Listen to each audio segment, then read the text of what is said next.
Bonjour et bienvenue au rendez-vous de l'expérience client. Je suis Claire Morel, journaliste spécialisée dans les sujets de l'expérience client et je suis ravie d'animer cette 4e saison. Alors je vous propose d'aborder les enjeux de l'IA en matière d'expérience client à travers les expertises de Majorel, Eloquent et CFDP. Comme nous l'avons évoqué lors du premier plateau en compagnie de Zendesk et Axialis, l'IA et plus récemment l'IA générative suscite beaucoup d'engouement auprès des entreprises et notamment des directions de l'expérience client. Côté collaborateurs, l'IA représente un véritable atout. Cette technologie leur permet de gagner du temps, d'accéder à de nombreuses informations, de voir certaines tâches simples réduites ou supprimées. Dans l'univers de l'expérience client, on les appelle les agents augmentés. En quoi ça consiste et quels sont les avantages de l'IA pour l'avenir? C'est ce que nous allons voir avec mes invités. Jean-Christophe Legendre, vous êtes directeur de l'innovation chez CFDP. Bonjour. Absolument, bonjour. Frédéric Canvet, chef de projet marketing opérationnel et product manager bots chez Eloquent. Merci, bonjour. Bonjour. Et Jérémy Lecomte, responsable analytique et data science chez Majorel. Bonjour Claire. Alors on va commencer par un premier tour de table, si vous pouvez présenter vos entreprises respectives. On commence avec vous, Jean-Christophe. Si vous voulez. Donc CFDP Assurance, c'est une compagnie d'assurance de protection juridique. Alors très concrètement, sans parler trop de chiffres dans un premier temps, ce que je peux vous dire, c'est que quand un client vient vers nous, c'est qu'il a un problème. Notre assuré, il a un problème d'ordre juridique. Et ce sont souvent des professionnels qui s'adressent à nous, puisque c'est essentiellement notre marché. Et donc, il va venir vers nous pour s'informer sur un terrain juridique, se faire accompagner dans la résolution de son conflit, de son litige. Et le cas échéant, si ça doit venir devant les tribunaux, eh bien, on va l'accompagner financièrement devant les tribunaux. Voilà très concrètement ce qu'est notre métier. Donc, assez naturellement, on s'est intéressé à l'intelligence artificielle pour améliorer cette expérience client. Tout cela se fait dans un cadre, le cadre d'une compagnie d'assurance dite de taille moyenne, puisque nous sommes 225. Nous avons franchi la barre en 2023 des 80 millions d'euros de primes. Avec une croissance de 6% environ, 5-6%, c'est ce que nous réalisons à l'année. Dans un marché qui est un marché de niche dans l'assurance, puisque la protection juridique pesait, j'ai les chiffres de 2022, pas encore de 2023, 1,8 milliard de primes, avec une vingtaine d'acteurs. Voilà, et on a deux particularités, peut-être trois. La première, c'est l'indépendance, puisque nous sommes indépendants de tout groupe d'assurance. La deuxième, c'est que nous sommes en proximité. Nous existons sur 30 sites en France avec une succursale en Belgique. Et puis là, on peut aussi parler d'innovation sociale parce que l'innovation, ça n'est pas que la techno, c'est aussi l'innovation sociale. En tout cas, on doit s'y intéresser, l'un nourrissant l'autre d'ailleurs. Mais voilà, l'originalité, c'est que nous détenons une partie significative de notre capital, du capital de la compagnie, avec nos intermédiaires d'assurance, les intermédiaires d'assurance qui commercialisent nos produits. Donc voilà en quelques mots ce que c'est que la protection juridique et ce que nous y faisons depuis 1945. Parfait. Alors Frédéric, est-ce que vous pouvez nous présenter Eloquent? Alors c'est très facile, nous sommes éditeurs de logiciels, en particulier de centres de contact et de mesures de la satisfaction client et collaborateurs. On est plus d'une centaine de collaborateurs en France et ce qui est intéressant, c'est qu'on a beaucoup de clients dans le domaine de l'assurance mutuelle et de la banque. En particulier, on a par exemple la Massif, AG2R La Mondiale, la Maïf, on a la MNT, etc. Et avec ces clients-là, justement, on les aide à faire une bonne expérience pour leurs clients, mais également pour leurs collaborateurs, et faire en sorte que les personnes qui appellent au centre de contact, qui envoient un email, aient vraiment une très bonne expérience et une réponse rapide et efficace, tout simplement. Jérémy, on finit par vous, Majorel. Oui, c'est un très bon rebond sur l'exemple précédent. Majorel, c'est un prestataire de services dans le monde de la relation client. On a un des principaux acteurs mondiaux. En termes de chiffres, globalement, c'est 40 pays couverts et 80 000 collaborateurs, donc qui répondent au téléphone et aux différents canaux de contact quand vous cherchez à joindre les services clients. Donc bien sûr, on traite le domaine de l'assurance, mais également les énergéticiens, les telcos, voilà, le service client sur les grandes marques françaises et internationales, sur du marché français, mais aussi anglais, avec différentes plaques géographiques. Et donc dans ce domaine de la relation client, l'IA, on a pris le tournant de l'IA et ça fait partie des enjeux phares dans l'évolution des parcours clients et le discours collaborateur. On va échanger dessus avec plaisir. Très bien, oui, effectivement. Alors justement, on commence par vous, Jérémy. Dans la globalité, quels usages concrets peut-on faire de l'IA et de l'IA générative ? Alors aujourd'hui, l'IA générative, effectivement, c'est un nouveau tournant dans l'expérience client. Aujourd'hui, le métier historique de Majorel, c'est des collaborateurs qui vont répondre aux besoins clients. Donc dans le domaine de l'assurance, c'est des assurés on génère des sinistres. Aujourd'hui, c'est comment l'IA générative va permettre d'optimiser le traitement de ces irritants clients, de la gestion de sinistres, et c'est quels outils technologiques vont être mis à disposition des collaborateurs pour ce que nous, on va appeler en fait demain l'agent augmenté. Aujourd'hui, le collaborateur et le téléconseiller est au cœur du dispositif, mais on doit digitaliser les parcours, innover sur l'expérience client, et l'IA va nourrir tout ce parcours. Donc il y a des cas d'usage qui sont aujourd'hui très concrets pour automatiser des tâches simples, des réponses à des emails avec des bases de connaissances qui sont alimentées par le NLU, les modèles de langage, où on va pouvoir générer du contenu. Voilà. Aujourd'hui, l'IA générative, c'est cette surcouche de génération de contenu, de réponses, d'argumentaires pour aider l'agent dans son traitement quotidien et sa proactivité. Parfait. Du côté des assurés, en quoi l'IA peut être considérée comme un atout, Frédéric ? Alors en fait, nous, au niveau du centre de contact, quand on fournit des outils à nos clients, bien sûr, on a le téléphone, l'email comme d'habitude. L'IA, en fait, va apporter une couche supplémentaire et un petit service en plus qui mettra en valeur l'entreprise, mais également aidera le client. Alors la première chose que l'on voit et que l'on observe, c'est tout simplement de pouvoir traiter de manière automatique les interactions à faible valeur ajoutée. Par exemple, vous avez déjà eu un dégât des eaux, vous avez déjà eu un problème, il faut attendre que le centre de contact soit ouvert, que vous ayez une personne au téléphone, vous déclarez un petit peu ce que vous avez à faire. Donc c'est un petit peu long, mais en fait, il n'y a pas tellement de valeur là-dessus parce qu'après, vous serez appelé par un gestionnaire sinistre. Ce qui est plus intéressant, c'est proposer 24 heures sur 24 à un callbot ou à un chatbot de pouvoir prendre cette demande-là qui est ensuite traitée par une personne. Donc, plus de problèmes d'ouverture, d'horaire de bureau, vous le faites 24 heures sur 24. La deuxième chose qui est intéressante, c'est également se dire, moi en fait, je voudrais tout simplement gérer les pics d'appels. Et ça, dans le domaine de l'assurance, par exemple, avec la carte de tiers payant, on sait très bien qu'il y a des moments de l'année où il y a un pic d'appels et il faut aider et soulager les conseillers parce qu'ils ne peuvent pas gérer ce flot. Et donc, le callbot peut arriver comme ça en complément pour traiter ces demandes qui ont finalement assez peu de valeur ajoutée. Et le troisième point, je dirais, c'est également aider à orienter bien les appels, puisqu'on voit toujours qu'avec les SVI classiques, le taper 1, taper 2, taper 3, les personnes ne vont pas au bon endroit. Et avec un callbot, on va pouvoir traiter cette demande et l'orienter. On va envoyer le message à la bonne personne, mais surtout, en fait, le conseiller, quand il va ouvrir la fiche, il verra déjà la conversation, donc ce qui fera gagner un petit peu de temps. Voilà. Très bien.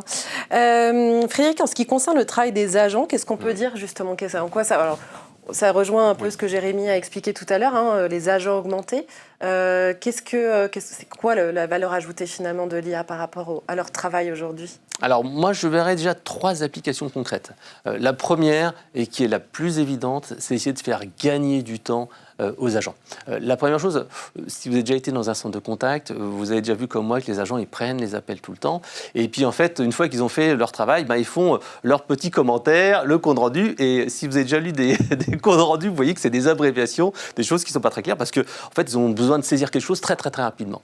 Avec l'intelligence artificielle, et en particulier l'IA générative, on va pouvoir résumer la conversation, proposer ce résumé aux agents, et en fait, ils ont juste à le copier-coller, ajouter quelques informations personnalisées, parce que parfois, on veut rajouter des petits trucs en plus qui sont plus importants, et ça leur fait gagner vraiment du temps, ce qui permet de traiter plus de demandes. Ça, c'est la première chose. Je dirais aussi qu'il y a une chose importante, c'est tout ce qui est analyse.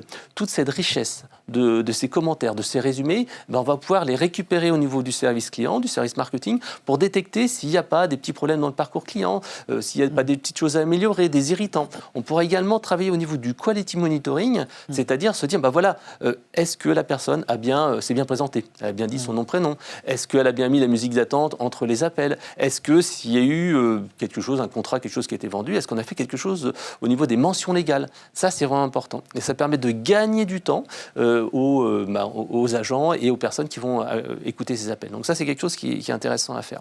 Après, bien entendu, on peut aller aussi travailler sur la priorisation, puisqu'en fait, avec les outils d'IA générative, on va pouvoir très bien prendre les emails qui arrivent au centre de contact, dire attention, cet email-là, il est important, c'est quelqu'un qui dit je veux résilier, je suis mécontent, etc. On le fait monter en haut de la pile, et comme ça, en fait, il sera traité en priorité. Très bien. Alors, on parle souvent du remplacement des humains par l'IA. Voilà, c'est un vrai sujet actuellement. Majorel, c'est un acteur dont le métier repose à la fois justement sur l'humain et la technologie. Oui. Quelle est votre vision à ce sujet-là, justement ? Aujourd'hui, l'humain reste au cœur du dispositif. Voilà, c'est une entreprise humaine. Le collaborateur est au quotidien en relation avec les assurés. L'objectif de notre direction transformation, innovation, c'est de donner des outils, mais l'humain reste au cœur du dispositif. Ce qui remonte dans les différentes enquêtes, c'est qu'aujourd'hui, les assurés, le français reste attaché à l'humain, au nurturing, à la voix. Il faut garder cette proximité avec les marques, avec le contact. Et c'est pour ça qu'on croit toujours en l'humain. Par contre, l'IA doit être un outil qui aide à la productivité, comme on dit, au quality monitoring, à la gestion de bout en bout. La sinistralité, c'est des traitements complexes qui prennent du temps. La résolution des sinistres, ça entraîne des dédommagements, il y a des coûts. On sait que l'assuré a besoin de pas uniquement parler de la machine et avoir toujours des réponses automatiques. Et c'est pour ça que l'humain doit garder une partie prenante de ce dispositif, avoir toujours une légitimité en termes de qualité et de compréhension des processus, parce que l'assurance, c'est aussi des processus très cadrés, structurés. Il faut répondre à des normes. Et donc, l'humain reste au cœur du dispositif. Mais on peut faciliter son travail par effectivement de la synthèse de contenu. Les moteurs de recommandation, on parle de l'ancienne IA, j'ai envie de dire, mais recommander la bonne offre à la bonne personne en fonction des besoins du moment, des irritants du moment, c'est d'anciens cas d'usage, mais qui restent d'actualité. Le bénéfice de l'IA générative, c'est qu'on peut maintenant synthétiser ces anciens insights, mais l'IA est toujours là. La donnée est au centre de ce processus, et il faut que effectivement les agents prennent conscience de cette transformation. C'est une courbe du changement qui est importante. L'IA générative, voilà, ça fait une année qu'on en parle beaucoup. Ça commence à accélérer quand même fortement chez les entreprises, mais on voit qu'il y a encore beaucoup de choses à faire. Et effectivement, le collaborateur doit faire partie de ce dispositif. C'est vraiment un parti pris fort de garder l'humain au cœur du dispositif. On parle souvent aussi des émotions. L'humain, le contact téléphonique, on est dans l'émotion, dans la réactivité, il y a de l'empathie. Demain, peut-être que la machine arrivera à retranscrire tout ça. On n'y est pas encore, ça va venir, bien sûr, la transformation est en marche, mais en tout cas, l'humain garde vraiment son importance. C'est le garant de la gestion des émotions, justement. Et heureusement, d'ailleurs, Oui. on verra demain, mais en tout cas, moi, ça me rassure que, pour le coup, chacun garde sa place. Il y avait, tout à l'heure, on a fait un plateau avec Zendesk, ils ont sorti une étude, et on sent quand même une réticence de la part des agents par rapport à l'IA, peut-être parce que, voilà, ils ont un peu peur, justement, d'être remplacés par ces robots dont on parle, etc. Oui.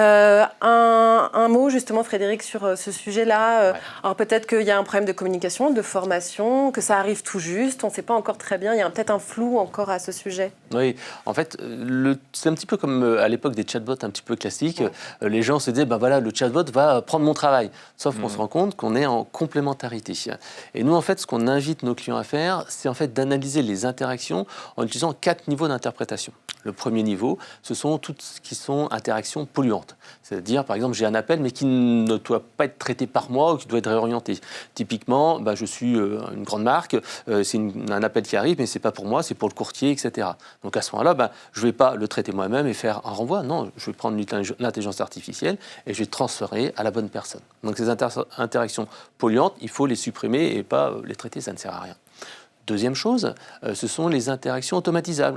Ce sont des actions qui n'ont pas vraiment d'intérêt à être traitées par une personne parce que c'est du clic-bouton. Dans ces cas-là, il vaut mieux le traiter par une IA. Par exemple, si je veux récupérer mon mot de passe pour accéder à mon espace client, voilà, parce qu'on sait très bien que dans le domaine de l'assurance, on ne va pas tout le temps sur son site internet et donc il n'y a pas d'intérêt à le faire. Donc à ce moment-là, il vaut mieux que ce soit une intelligence artificielle qui envoie un message, un lien, et à ce moment-là, je récupère mon mot de passe et je récupère mes informations en toute autonomie. Le troisième type d'interaction, c'est les interactions au contraire où il faut que l'humain soit là, qui ait de l'empathie, qui ait de l'écoute, il faut de l'émotion. Et là, justement, il faut garder ces interactions et que lors du transfert et de l'orientation par un bot, ça arrive à la bonne personne, qu'on ait les bonnes informations, ils sont capables de réagir là-dessus. Et là, en fait, c'est un travail de formation sur les équipes. On voit cette année, les formations sur la gestion des émotions, c'était vraiment ce qui était en pole position dans les formations qui ont été effectuées chez les assureurs. Et bien sûr, lié à ça, le quatrième type, ce sont les interactions à développer. Comme on l'a vu précédemment, il y a des interactions polluantes et automatisables. Tout ce gain-là, on va le garder pour faire des appels, par exemple, proactifs. Il y a pas mal d'assureurs qui le font. Par exemple, des gens qui viennent de souscrire à un contrat et ils sont appelés 3 mois plus tard. Ou alors, quelques mois avant la fin ou le renouvellement, on appelle les personnes. Et ça, on le voit. Il y a certains de nos clients comme ça qui nous disent, en mettant en place ce genre de campagne-là, on a un taux de renouvellement qui est supérieur. Et des gens qui ne partent pas à la concurrence. Donc, c'est vraiment essentiel de développer ces appels et les gains de temps, les gains de productivité apportés par l'IA serviront à cela. Ça, je rebondis sur ce que vous disiez. À une époque, les assureurs, on souscrit le contrat, le contrat est en cours. Le jour où le client a un sinistre, éventuellement, il y a une interaction. Mais il y avait très peu, finalement, d'échanges entre l'assureur et son client. Et aujourd'hui, il y a de plus en plus de proactivité. Jérémy, est-ce que ça, vous l'observez justement de votre côté ? Aujourd'hui, le secteur assurantiel et la data est au cœur du dispositif, notamment dans le suivi de bout en bout du parcours client, le cycle de vie client qu'on va appeler en marketing globalement. C'est très important. C'est au cœur de notre dispositif, on va dire analytics chez Majorel aussi. C'est au cours du cycle de vie client, il va falloir effectivement coucouner, être proactif, communiquer par différents canaux. Et là, la data est très importante parce que tous les clients ne se ressemblent pas. Il n'y a pas les mêmes cycles de vie, les canaux privilégiés ne sont pas les mêmes. Et donc là, la data nourrit ces dispositifs d'IA, de data science. Maintenant, l'IA génératif génère le contenu supplémentaire, mais en tout cas, effectivement, la data reste au cœur du dispositif. Puis je rebondirai sur le point précédent aussi. Les agents sont un petit peu réticents sur cette évolution vers l'IA. Il faut aussi parler des assurés. Aujourd'hui, les études montrent qu'en France, sur l'IA génératif, il y a à peu près 1 personne sur 2 qui a encore réticence à avoir des réponses automatiques, qui ne font pas confiance forcément aux réponses. Et de plus, il y a la question centrale qui est historique et aussi le RGPD. Les gens se posent la question de dire comment sont traitées mes demandes, où est stockée ma voix, pourquoi des machines répondent automatiquement. C'est aussi des enjeux très importants sur la protection de la donnée, la protection de l'assuré. Et c'est encore un petit frein qu'il faut aussi, de la part des marques, de la part des entreprises comme nous, auprès de nos propres clients, avoir ce discours de réassurance. Ouais, c'est vrai que nous, on le voit, à peu près 10% des gens, dès qu'ils parlent à un robot, ils raccrochent en fait. Oui. Et ils réappellent derrière en espérant repasser sur un à la agent. personne. Voilà. Oui. Bon, après, nous, ce qu'on dit, c'est 2 interactions maximum et ensuite on passe automatiquement vers un agent. Après, effectivement, on en vient dans les sujets de réitération d'appels sur les services clients qu'on connaît bien, c'est un autre sujet, mais on voit que le canal voix et l'humain, pour une grande partie encore de la population, reste importante.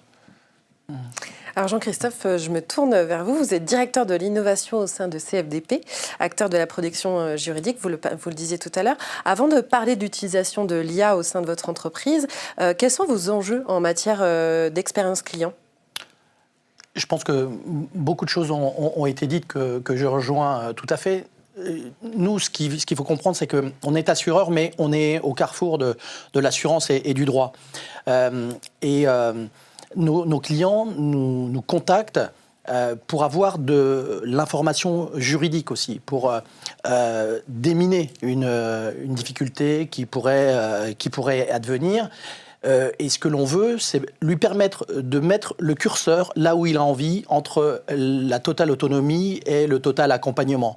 Donc nous, c'est vraiment ce qu'on essaye de chercher à faire, ce que vous avez très bien dit, l'équilibre, la recherche d'un équilibre, d'une harmonie entre la techno et l'humain. C'est-à-dire que la personne, que ce soit un chef d'entreprise, un particulier ou qui que ce soit, qui a un contrat d'assurance chez nous, qui cherche une information, il peut l'avoir de façon parfaitement autonome, donc obtenir l'information juridique qu'il recherchait, et puis s'en satisfaire ou ne pas s'en satisfaire. Et il se dit, ok, je sais que mon voisin, il n'a pas le droit de laisser pousser sa haie à plus de 2 mètres. Là, elle est à 1,80 m, je vais attendre un peu pour l'embêter et lui demander de la couper. Mais au moins, il a l'info. Et surtout, ce qui est important, et ce que l'on lui dit sur nos plateformes, c'est dès qu'il a besoin d'utiliser, à des fins très concrètes de gestion de litige, l'information qui lui a été fournie, c'est de basculer sur un juriste, puisque nous, notre population est essentiellement composée de juristes. Et donc, pour agir, eh bien, il est indispensable qu'il se rapproche de l'un de nos juristes. Donc, vous voyez, il y a vraiment ce curseur-là.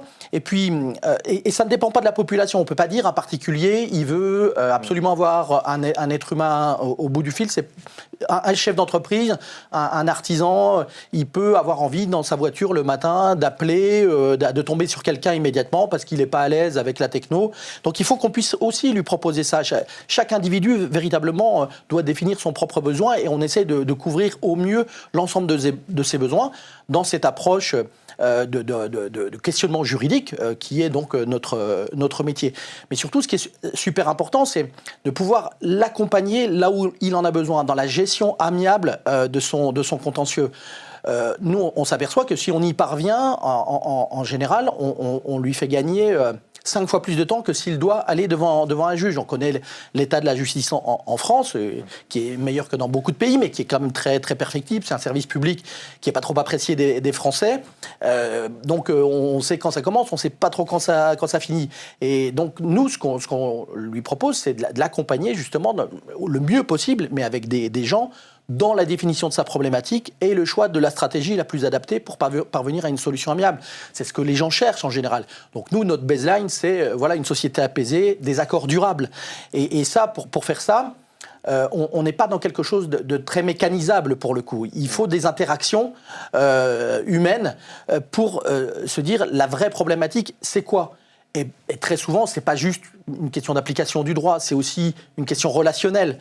Et ça, l'être humain, là, aujourd'hui encore, est infiniment nécessaire pour sentir si le niveau d'agressivité de l'assuré ou de la partie adverse est élevé ou pas, et de transformer cette agressivité pour trouver une solution amiable.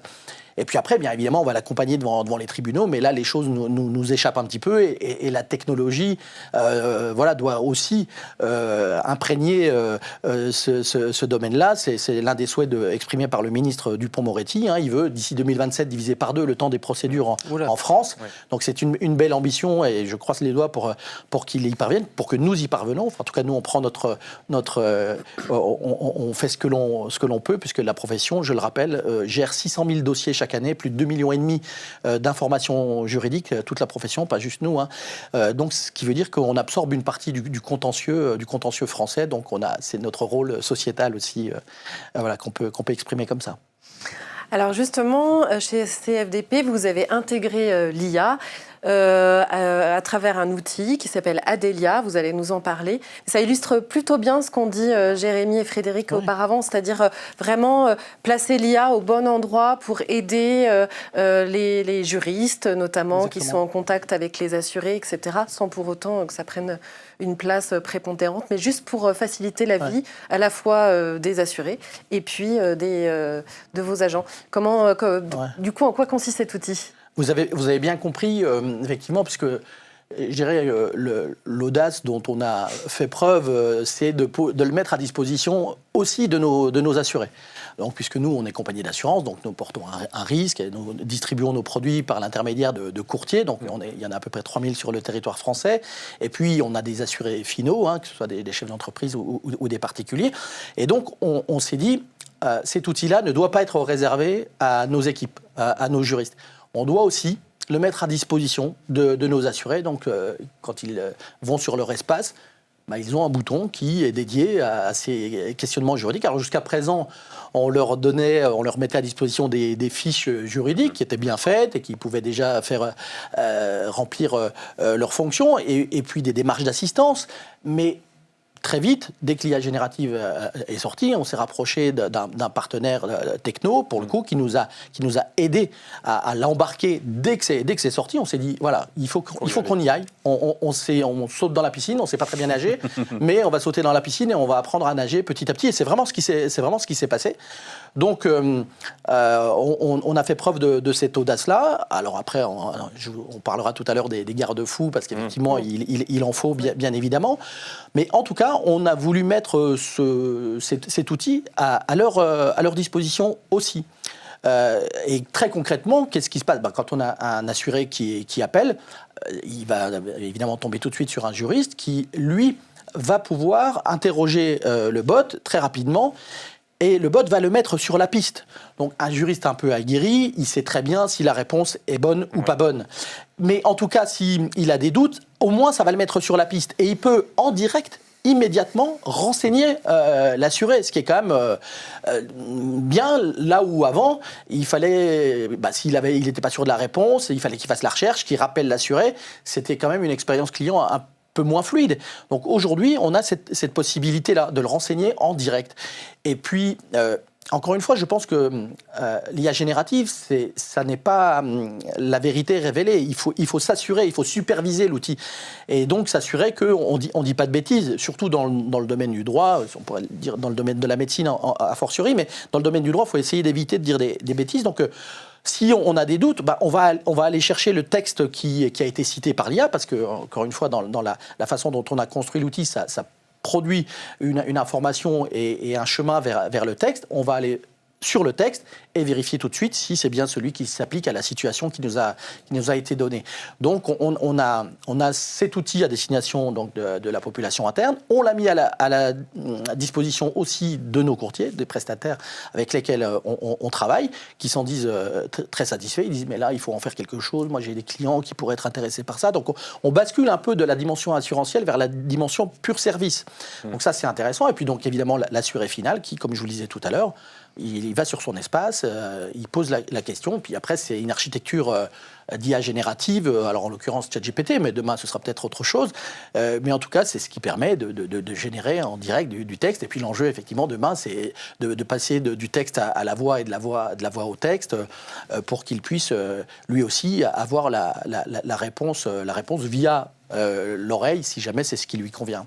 Donc voilà un petit peu rapidement décrite ce schéma. Donc pour résumer, une architecture d'IA générative, des couches des sources officielles du droit français et des sources de droit privé. Ce qui permet de cadrer la réponse et de la cadrer sur la base de textes juridiques et de ceux qui régissent notre société. Donc on a cadré la réponse, c'est pas tout l'environnement de ChatGPT, et ce qui permet d'être plus rapidement précis et d'aller vers la bonne information. Donc voilà, et c'est tout ça qu'on essaye d'améliorer petit à petit, mais j'y reviendrai. C'est vrai que moi je confirme, nous aussi pareil, on voit bien que l'IA générative intéresse beaucoup les gens qui débutent ou les agents qui viennent de monter en compétences, et pour eux ça les rassure et ça leur permet d'avoir un premier niveau de réponse. C'est ça. Oui. Et on voit également, bon vous je pense pas que ce soit le cas au niveau des juristes, mais tous les agents qui ont un peu des difficultés avec l'écrit, avec l'orthographe, ChatGPT est vraiment une aide pour eux. C'est parce qu'en fait les fautes d'orthographe disparaissent. La syntaxe devient correcte, enfin c'est quand même vraiment bien, parce que nous, on se doit d'écrire correctement, bien évidemment. Donc c'est un super assistant. Ça représente très bien la puissance historique de l'IA, c'est la partie langage naturel et NLU et la sémantique. Ouais. Et cette partie-là de l'IA est très très puissante et maintenant robuste, mais après il faut voir les garde-fous. Et je pense que vous l'avez bien cadré avec votre projet de périmétrer, l'outil autour vraiment des bases et des structures de texte fiables du droit,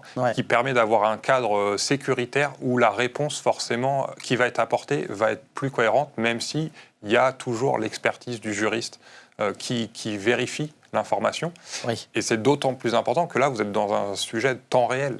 On répond en live et on ne peut pas se tromper, parce que là, c'est l'irritant principal du parcours client. C'est si on se trompe avec de l'IA en direct, c'est la satisfaction, c'est le parcours client.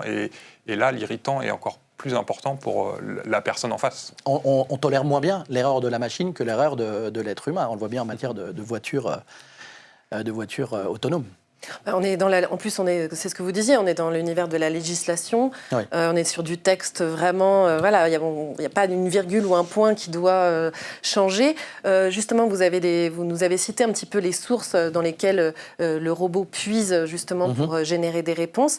Est-ce qu'il est auto-apprenant ? Est-ce que justement il adapte ses réponses en fonction de ce qui a évolué sur les différentes sources auprès duquel il puise ? Non, là aujourd'hui, on ne peut pas affirmer affirmer ça, et je ne sais pas si on peut l'affirmer dans quelques domaines de l'IA générative que ce soit. On sait que ces entreprises, que ce soit OpenAI ou d'autres, sont capables de collecter les informations et, le jour venu, le cas échéant, de les réexploiter. Mais on ne peut pas dire qu'une réponse qui a été fournie à un assuré, un autre assuré va pouvoir en bénéficier. Alors là, on n'est pas capable de le dire, en tout cas moi, je ne prétends pas être connaisseur, mais on n'est pas capable de le dire. Et en effet, l'enjeu, c'est de fiabiliser au maximum les réponses. Et ça, c'est vrai pour nous, assureurs de protection juridique, comme pour tous les juristes de la place, que ce soit des avocats, que ce soit des experts comptables, des éditeurs juridiques. Vraiment, des webinaires, on en a fait les uns les autres. Notre enjeu, c'est la fiabilisation des réponses. Nous, on a une alerte pour nos assurés quand ils viennent sur leur site et qu'ils posent une question. Il y a une alerte qui leur dit ChatGPT peut dire des bêtises. Il faut être honnête et attirer leur attention et leur dire anonymisez, ne mettez pas de nom, ni le vôtre ni celui de la partie adverse. Ne mettez aucune donnée personnelle et pour utiliser correctement l'information, si vous avez besoin de l'utiliser dans le cadre d'une action contentieuse, faites-vous appuyer par un juriste. L'image, je la prends souvent, on ne va pas demander, personne ne peut s'auto-médicamenter. Il faut une ordonnance de médecin pour aller chercher le médicament à la pharmacie, à minima, voir le chirurgien si on doit se faire opérer. On ne va pas s'opérer tout seul. Là, c'est pareil. On a besoin d'un tiers. Et c'est en cela que moi, je demeure optimiste, pour autant qu'on arrive à s'adapter. C'est comme de reconvertir une partie des ressources humaines vers un accompagnement plus qualitatif et vers cette dimension de médiateur, entre guillemets, de vulgarisateur. Voilà, il va falloir expliquer l'information qui a été fournie, trouvée, et la façon de l'exploiter. Parce que finalement, heureusement, on a fait 5-6 ans de droit. Ça ne servait plus à rien, ce serait extrêmement triste. Mais voilà, on a cet enjeu, et on a d'ailleurs à cet égard mobilisé 3 juristes dans l'entreprise qui sont des juristes dits correcteurs et qui ont la charge de corriger les réponses inexactes. C'est-à-dire que chaque juriste, alors pas nos assurés, heureusement, on a circonscrit cette possibilité-là à nos juristes. Ils peuvent dire, si jamais une réponse, ils la jugent inexacte, ou si elle est inexacte, ils mettent un pouce en bas, et à ce moment-là, ils expliquent en quoi elle est, selon eux, inexacte, et ces juristes correcteurs vont vérifier qu'effectivement elle est inexacte et effectuer les corrections nécessaires. Et pour le coup, là, pour répondre à votre question de tout à l'heure, en effet, les améliorations vont être embarquées dans les réponses futures. Et ça, c'est quelque chose qui va nous être réservé. C'est-à-dire que ça ne va pas profiter à la communauté des internautes. Mais aussi, là, c'est une technologie qui m'échappe un petit peu. Mais malgré tout, on a réussi à cadrer ça pour faire en sorte que ces améliorations, qui sont le fruit de notre talent, de notre sueur, puissent nous être réservées, bien évidemment. Mais tout ça, c'est des enjeux qui sont partagés par tout le monde. Mais je me permets de rebondir, c'est très important parce que vous nourrissez le parcours de proactivité. Et là, la data science et l'IA historique, c'est ça aussi. Et on a des cas d'usage très parlants dans le domaine aussi de la gestion de sinistres où on vient vérifier que les propositions, que les argumentaires sont corrects. On vérifie avec des pouces, comme vous l'exposez, si c'est bon, si c'est pas bon. Ça vient réapprendre tous ces CRM, toute la partie gestion de base de données pour améliorer en continu le parcours client. Et ça, il faut garder en tête que même ces modèles d'IA génératifs doivent aussi continuer à être améliorés. Et il faut aussi le feedback de nos agents, parce que c'est eux qui peuvent donner cette information. Ouais. Aujourd'hui, la machine n'est pas capable d'elle-même de dire ce que j'ai proposé est bon ou pas. Donc il faut garder en tête cette notion de feedback et de retour d'expérience client, parce que dans l'amélioration continue, c'est primordial. Est-ce qu'on peut imaginer justement des créations de postes, c'est exactement ce que vous disiez Jean-Christophe, de personnes qui vraiment vérifient l'exactitude des informations, corrigent, etc., qui sont vraiment dédiées à ça? Alors, je ne suis pas expert dans cette partie-là. Je pense qu'il ne faut pas cantonner la personne à juste du contrôle. Je pense que dans votre domaine, il y a une vraie expertise qu'on a acquis avec les années de formation, d'expérience. Il faut aussi que l'humain garde la proactivité, l'expertise, et pas uniquement le contrôle, qui reste finalement une tâche, on pourrait dire, basique. Il faut arriver à faire la part des choses entre les deux. Créer un équilibre. Complètement. Okay. Mais je pense que assez probablement, de nouveaux métiers vont être créés, comme à chaque révolution industrielle ou technologique, de nouveaux métiers sont apparus. Celui-là en sera peut-être un. On parlera peut-être tout à l'heure aussi de l'art du prompt et de comment apprendre à bien poser les questions. Et je pense que la question de la qualité de la requête va être essentielle. On va former des gens demain au prompt engineering pour savoir comment bien émettre une requête. Plus votre requête, votre question sera qualitative, enrichie de vos propres connaissances et des connaissances que vous allez pouvoir aller chercher à l'extérieur. Donc il faudra vraiment mobiliser sa matière grise, pour le coup, et on ne va pas abandonner justement notre intelligence. Au contraire, je pense qu'on va, me semble-t-il, la positionner sur les bons sujets et pouvoir vraiment aller chercher dans sa base de connaissances, comme je le disais, ou alors dans d'autres bases de connaissances pour enrichir la question. Et plus votre question sera riche, qualitative, plus vous allez obtenir, que ce soit un texte, que ce soit une image extrêmement originale et tout à fait créative. La création, ce qu'on va voir à devenir sous nos yeux, c'est quelque chose d'inédit, qui va être tout à fait spécifique. Donc ça, c'est quand même quelque chose, me semble-t-il, très intéressant, même si je ne suis absolument pas ébloui, mais malgré tout, on doit quand même être capable de s'étonner devant cette technologie qui est quand même assez formidable. Alors justement, vous parliez de prompt, je rebondis là-dessus. Comment ça se passe aujourd'hui en fait ? Est-ce qu'il faut une requête, une phrase très bien rédigée avec tous les mots-clés, ou est-ce qu'on peut mettre juste des mots-clés ? Comment ça se passe exactement ? Ah oui, mais là aussi, c'est tout l'enjeu. La grande vertu, la grande force de l'intelligence artificielle générative, c'est que, quel que soit le domaine, le profane peut poser avec ses mots à lui, avec sa syntaxe à lui, avec ses erreurs, ses fautes d'orthographe. Là où avant, enfin encore aujourd'hui d'ailleurs, parce qu'on n'a pas abandonné tout ce qu'on faisait avant, c'est-à-dire nous, nos juristes utilisent des bases de données juridiques, des éditeurs juridiques, où il est indispensable d'être formé, d'être juriste pour savoir trouver les bons mots-clés. Bien prompté. Mais les mots-clés vont être essentiels dans la recherche juridique. Si vous ne savez pas correctement qualifier votre problématique juridique, votre dictionnaire permanent, que ce soit Dalloz, édition législative, LexisNexis, qui que ce soit, eh bien, vous n'allez pas obtenir la réponse. Avec l'IA générative, vous pouvez vous exprimer dans un langage relativement fruste, eh bien, vous allez possiblement quand même obtenir une information. Et c'est assez bluffant de voir que globalement, c'est plutôt des bonnes réponses. Il y en a qui sont déconnantes, parce que l'IA répond. Quoi qu'il en soit. C'est-à-dire non. La manière comment elle a été créée. Il faut une réponse.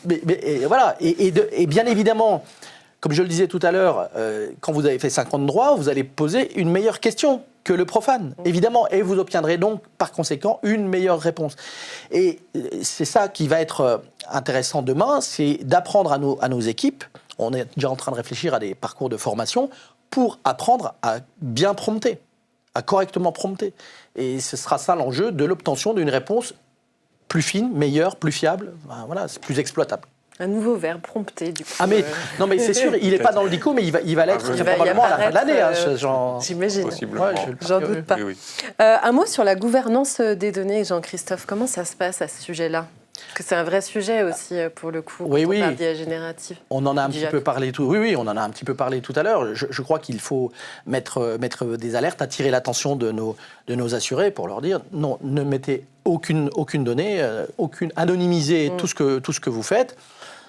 Mais encore une fois, on s'est entouré des conseils des meilleurs avocats de la place. Il n'y en a pas beaucoup qui sont spécialisés dans le domaine, mais il y en a quelques-uns qui le sont. Et ils nous disent qu'ils n'ont aujourd'hui pas toutes les réponses. Les meilleurs spécialistes de l'intelligence artificielle générative, je lisais encore des articles ce matin, eh bien, ils disent on est dans un flou juridique que n'aura pas purgé complètement l'IA Act. On ne sait pas ce que va advenir la procédure judiciaire lancée par le New York Times contre OpenAI en fin d'année. D'ailleurs, OpenAI a contre-attaqué et a attaqué le New York Times en disant « vous êtes mal servi de ChatGPT, donc je vous attaque ». Et c'est aussi, effectivement, les décisions de justice qui vont nous dire ce qu'on peut faire, ce qu'on ne peut pas faire. Est-ce que là, on aspire des données ? Parce qu'il y a les données dont on se sert pour nourrir la réponse, et il y a aussi les données en sortie Dans les conditions générales d'OpenAI, il est dit que ces données de sortie appartiennent à l'internaute. Mais en réalité, juridiquement, OpenAI transfère la propriété de quelque chose qui ne lui appartient pas, ce qui est quand même pas banal. Donc on s'aperçoit que là, ils se sont protégés juridiquement, mais en réalité, ça ne les met pas à l'abri d'une action contentieuse, celle du New York Times, qui considère qu'ils se sont fait aspirer leur copyright dans des proportions très considérables. Et peut-être que ce sera ça, la décision de jurisprudence, c'est le fait d'avoir aspiré des millions de données. Quand vous en aspirez un petit peu, c'est jouable, mais autant, non. Et quand vous les régurgitez de façon mimétique, c'est là peut-être que ça va déconner. En revanche, si vous créez quelque chose de nouveau à partir de la donnée, à ce moment-là, on pourra peut-être considérer que l'œuvre est originale. Donc, vous voyez, il y a des flous juridiques qui vont petit à petit être traités par la jurisprudence, à minima, et demain, certainement, par de nouvelles réglementations. On en est là. Vous avez par ailleurs déployé un autre outil basé sur l'IA également pour calculer le montant des indemnités. Oui, c'est vrai qu'on s'est intéressé à l'intelligence artificielle avant ChatGPT, puisque ça, ce dont vous parlez, Claire, c'est de l'intelligence artificielle traditionnelle, si on peut dire, que l'on a embarqué dans certaines de nos équipes depuis près de 2 ans maintenant, notamment une équipe qui est spécialisée dans les dossiers de préjudice corporel. Et donc, cette IA permet, sur la base d'un rapport d'expert médical, si vous avez subi un accident avec un responsable, vous subissez un certain nombre de préjudices. Donc, l'expert médical va renseigner tous les postes de préjudice qui sont les vôtres, en indiquant, sur une échelle de 0 à 7, à quel niveau vous vous situez, en face de quoi il y a une somme d'argent qui vous sera versée par la compagnie d'assurance adverse. Et là où, jusqu'à présent, nos équipes utilisaient Excel pour effectuer ces calculs et aller chercher la jurisprudence la plus approchante du cas d'espèce, ce qui leur prenait 3-4 heures pour un dossier, pour effectuer tout ce travail de calcul, pour rédiger le courrier de mise en cause de la compagnie d'assurance adverse, de celle du responsable. Eh bien là, maintenant que les équipes sont rodées, c'est quelques minutes. Vous intégrez les chiffres qui figurent dans le rapport d'expertise. Vous obtenez en temps réel un texte, un rapport que vous pouvez customiser à l'envi et que vous pouvez commenter en direct avec votre assuré en disant, vous voyez, vous pouvez faire jouer là aussi le curseur en disant, là vous avez 50% de chance d'obtenir telle somme en face de tel préjudice. Si vous voulez obtenir plus, vous voyez, vous n'avez plus que 20% de chance de l'obtenir à l'amiable. Donc, on va vraiment jouer avec des logiques temporelles. Est-ce que vous êtes pressé ? Est-ce que vous voulez obtenir une solution très vite, quitte à obtenir un peu moins ? Ou alors, est-ce que vous voulez obtenir le maximum ? Et ça, en direct avec notre assuré, on peut lui montrer ces courbes et jouer avec ça, si on peut dire, et en tout cas, lui permettre, lui, de prendre la décision la plus éclairée possible. Parce qu'encore une fois, et heureusement, ça n'est pas l'IA qui décide, c'est bien au final l'être humain, et en l'occurrence l'assuré, qui doit dire « je suis OK pour ça, j'ai bien compris ». Et grâce à ça, on peut, je dirais, éclairer sa décision.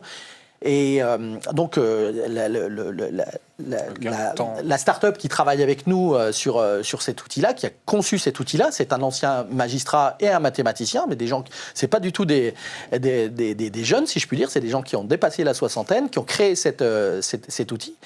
Et c'est assez bluffant.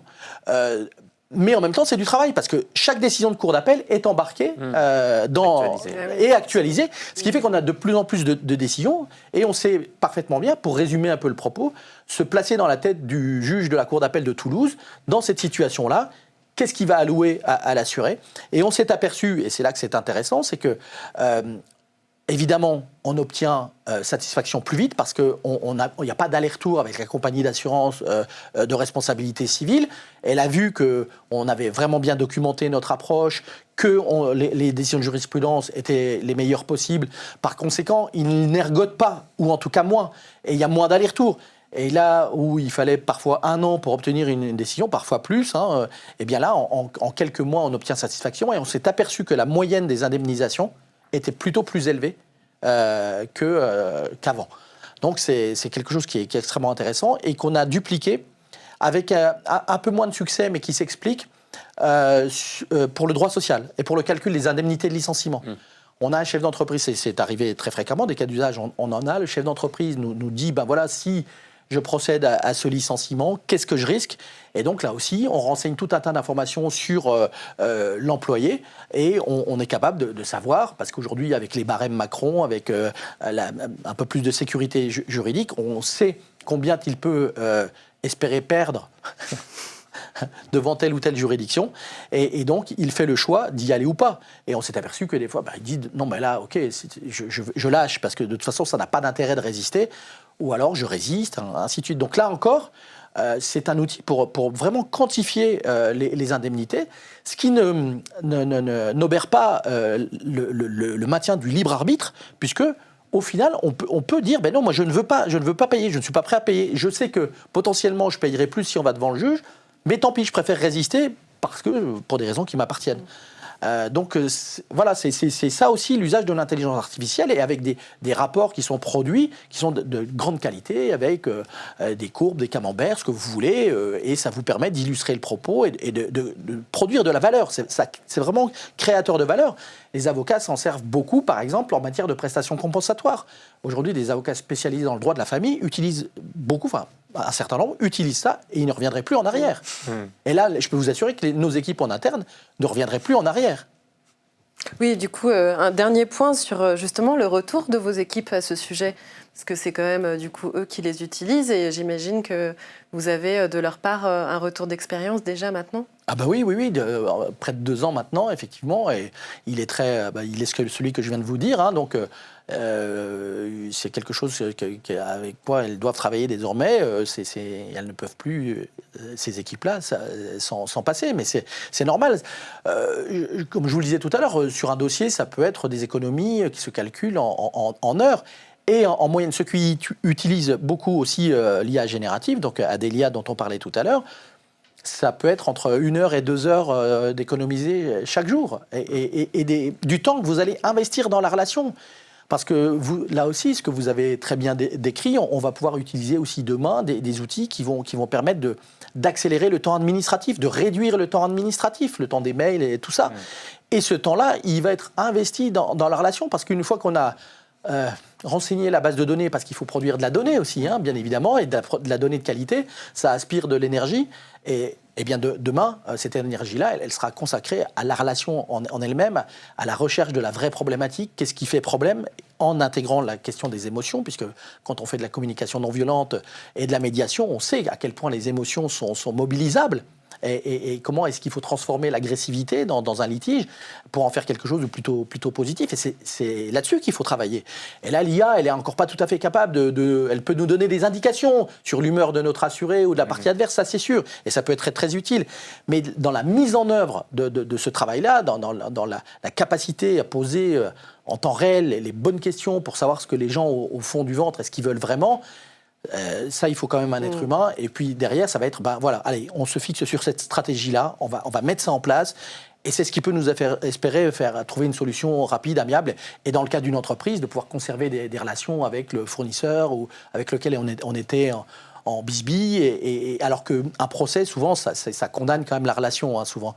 Et c'est dommage, alors que peut-être c'est des histoires de malentendus. Et donc il faut mettre du temps là-dedans. Il faut passer du temps à essayer de comprendre ce qui fait problème. Et c'est pas toujours le droit qui fait problème, c'est la relation. Il y a eu un truc qui s'est pas bien passé, mais en réalité, il faut aller le chercher. Et le droit n'est pas la seule réponse. Donc il faut que l'être humain trouve toute sa place, ou retrouve encore plus de place grâce à l'IA, pour aller chercher toute cette émotion. Alors Frédéric, comme on peut le voir, l'IA générative, permet de rendre service, faciliter la vie des équipes, des clients finaux, etc. Toutefois, l'innovation n'est pas adaptée à tous les cas d'usage selon vous. Oui, en fait, nous, Eloquent, on a quand même une mission RSE qui est importante. On essaye en fait d'avoir de l'innovation utile. Et ça, c'est vraiment important, l'innovation utile. Pas faire de l'innovation pour de l'innovation, parce que c'est vrai que, vous l'avez bien dit, on peut très bien utiliser ChatGPT pour tout ce qu'on veut faire. Le tout, en fait, c'est de se dire quel est le coût humain, le coût financier et le coût écologique. Nous, on est parfois à se dire, il vaut mieux faire du low-tech. Du low-tech, en fait, c'est des solutions qui sont beaucoup plus économes en termes d'énergie, en termes de mise en place et même de coûts. Par exemple, au lieu d'utiliser ChatGPT pour un callbot, on va plutôt utiliser ce qu'on appelle le SVI visuel, c'est-à-dire que la personne va appeler au téléphone, on va lui proposer de recevoir un SMS et elle va aller sur une interface optimisée et va le faire sa demande. Par exemple, une demande de mot de passe, comme on disait tout à l'heure, le faire au téléphone, c'est peut-être pas la meilleure solution. Il vaut mieux qu'on lui donne une interface avec un lien dédié qui lui permet de réinitialiser son mot de passe et entrer sur son compte. Et ça, en fait, c'est quelques jours de projet contre quelques dizaines de jours pour un callbot. Le coût écologique, entre 5 et 50 prompts de ChatGPT, ça vaut un demi-litre d'eau. Un demi-litre d'eau, c'est quand même beaucoup. Il y a certains pays ou régions, même aux États-Unis, ils disent on ne veut plus de serveurs parce qu'en fait, on veut soit donner à boire aux serveurs, soit donner à boire à nos citoyens. Donc en fait, il faut vraiment réfléchir là-dessus. Donc l'IA générative, oui, bien sûr, mais au bon endroit et pour la bonne chose.